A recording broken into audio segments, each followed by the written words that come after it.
Assalamualaikum warahmatullahi wabarakatuh. Pada video ini, saya mau coba untuk menjawab pertanyaan dari Anoma Lausli. Saya nggak tahu nih apakah ini nama sebenarnya atau nama samaran. Tetapi pertanyaannya menarik ya.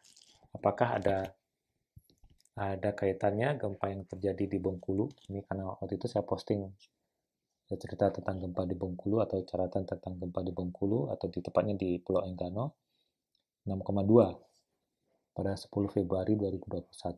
Kemudian beberapa saat setelah itu terjadi gempa di New Caledonia di Pasifik, dan dia mencoba menanyakan apakah ini ada kaitannya.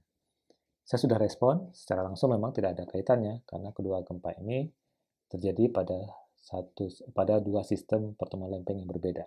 Nah, nanti coba kita lihat. Saya coba plot informasi gempa ini dalam sebuah peta.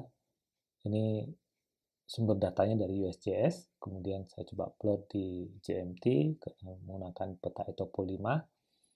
Nah, kita lihat di sini memang ada 3 lokasi kejadian gempa.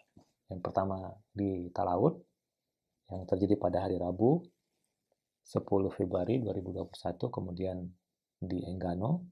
Di Enggano itu ada 3 gempa. Dua gempa pertamanya 5,1 terjadi pukul 17, kemudian pukul 19.57 itu terjadi gempa 6,2. Kemudian pada pukul 20 waktu Indonesia bagian barat terjadi gempa di Pasifik di New Caledonia, dan gempa ini cukup signifikan 7,7 dan ada warning tsunami walaupun tsunami-nya tidak terlalu tinggi. Nah, 3 gempa ini kalau kita lihat ini memang berada pada satu kondisi tektonik ya.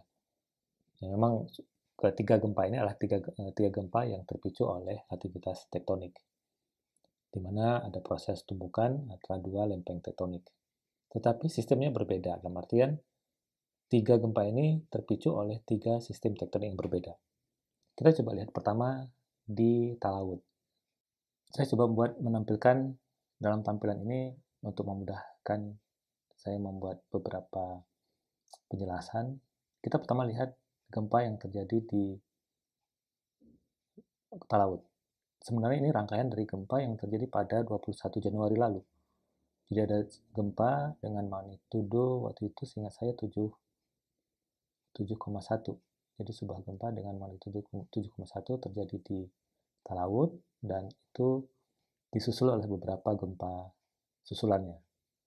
Kalau kita lihat di sini, ini sebuah interaksi antara lempeng Filipina yang menumbuk bagian dari lempeng Eurasia. Ini sebuah proses dari lempeng Eurasia yang tertumbuk oleh adanya lempeng Filipina, sehingga terjadi gempa di Talaut. Kemudian pada tanggal 10 Februari juga terjadi di Enggano, dan ini juga proses tumbukan antara lempeng Indo-Australia, ini lempeng Indo-Australia, dan lempeng Eurasia. Kemudian kalau di sini, inilah sebuah proses tumbukan dari lempeng Pasifik dan lempeng Australia. Nah, kalau kita lihat di sini memang ketiga-tiga gempa ini itu terpengaruh oleh berada pada zona konvergen, yaitu zona subduksi antara dua lempeng, tetapi dengan sistem subduksi yang berbeda.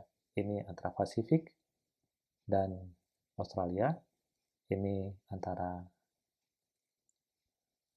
lempeng Filipina dengan lempeng Eurasia, kemudian ini antara lempeng Indo-Australia dan Eurasia. Nah, ini yang bisa kita sampaikan bahwa ketiga gempa ini memiliki sistem yang berbeda dan tidak saling berhubungan antara satu dengan yang lainnya secara langsung. Semoga bermanfaat. Assalamualaikum warahmatullahi wabarakatuh.